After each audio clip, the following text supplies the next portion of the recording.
Kisah yang pertama pada tengah malam ini.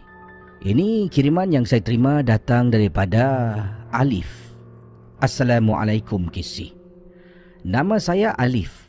Saya nak berkongsi satu kejadian yang seram pernah berlaku pada saya.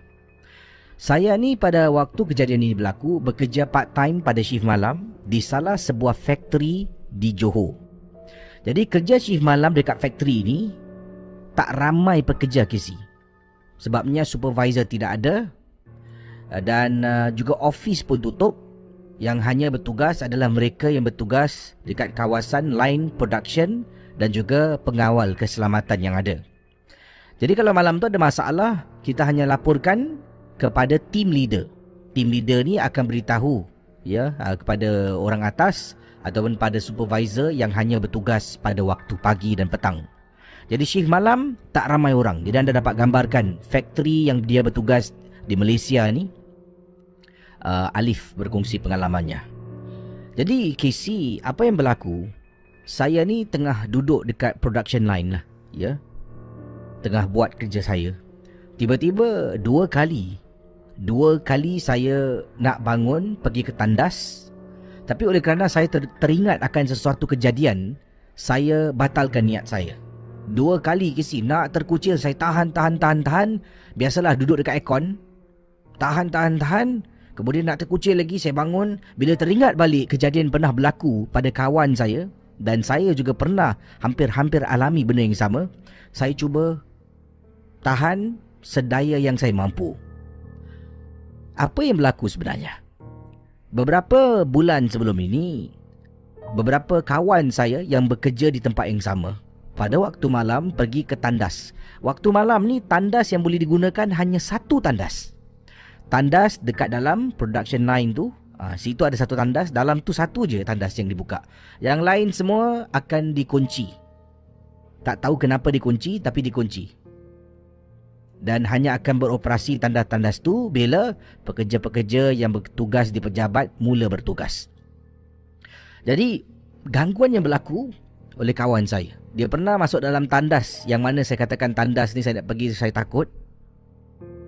Dia masuk dalam tandas apabila dia sedang buang air besar dalam kubikel tandas. Tiba-tiba lampu gelap. Lampu terpadam dengan sendirinya.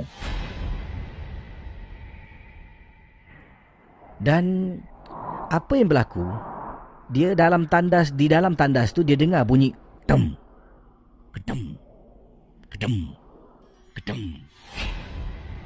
Macam ada orang hentak tembok tandas beberapa kali. Dia tidak indahkan kerana masih lagi sakit perut katanya pada waktu itu.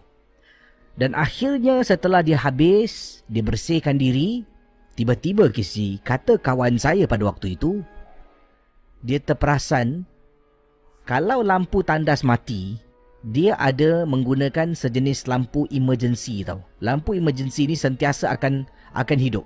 Sentiasa akan hidup. Jadi lampu ni bila dia menyala tu warnanya warna oranye. Kemudian kalau ada benda dekat atas, dia akan menghasilkan satu bayang-bayang ataupun shadow yang besar. Jadi kawan saya tengah bersihkan diri setelah habis dia buang air besar. Tiba-tiba dia nampak bayang-bayang dekat lantai tandas.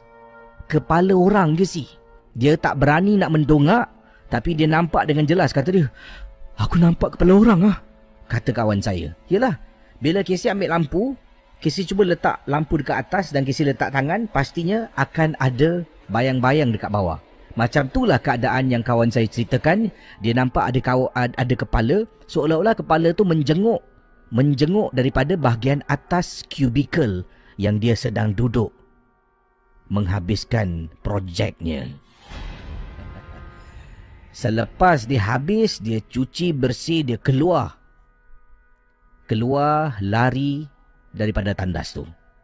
Benda ni dia ceritakan pada saya dan juga beberapa orang kawan yang lain. Kami sebenarnya return datang balik ke tandas tu, bila tengok tandas tu lampu menyala. Lampu tak padam pun. Pelik kan? Jadi kita tak nak pun percaya ataupun tidaklah kisah yang dikongsi sama.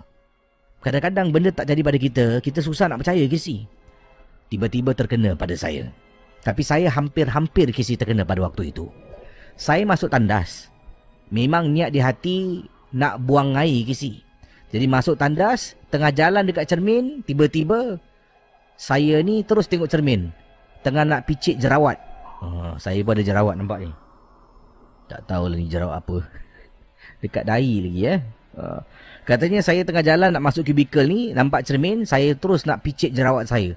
Tengah nak picit jerawat ni, tiba-tiba lampu padam Kisi. Kata Alif, saya dengan tidak berlingar-lingar lagi teringat peristiwa yang pernah dikongsi oleh kawan saya. Saya dengan segera keluar dari tandas tu, langsung tidak lepaskan hajat. Tapi waktu tu tandas-tandas yang lain masih lagi boleh digunakan. Belum lagi dikunci. Belum ada polisi untuk tandas lain tutup bila habis office hour. Jadi saya teruskan niat untuk buang air dekat tandas yang lain. Tapi sekarang ni masalahnya tandas hanya satu saja dalam production line yang boleh digunakan, dan tandas ni lah yang saya hampir-hampir kena gangguan sama seperti kawan saya. Jadi bayangkan, kali kedua saya nak terkucil, saya tahan. Akhirnya saya dah tak tahan lagi.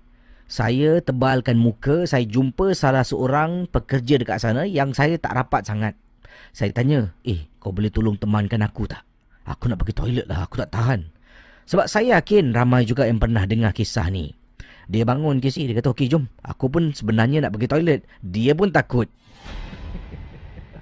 Nasib baiklah saya tanya orang yang sama-sama takut. Alhamdulillah dapat pergi tandas, legakan diri, cepat-cepat Kisi. Tak ada tengok cermin. Lepas legakan diri, dah buang air kecil, cuci tangan terus keluar. Saya dengan dia sama-sama jalan keluar. Nasib baik ada members Kisi. Kalau tak, macam mana? Terpaksalah tahan sampai ke pagi. Sekian, terima kasih. Selamat malam.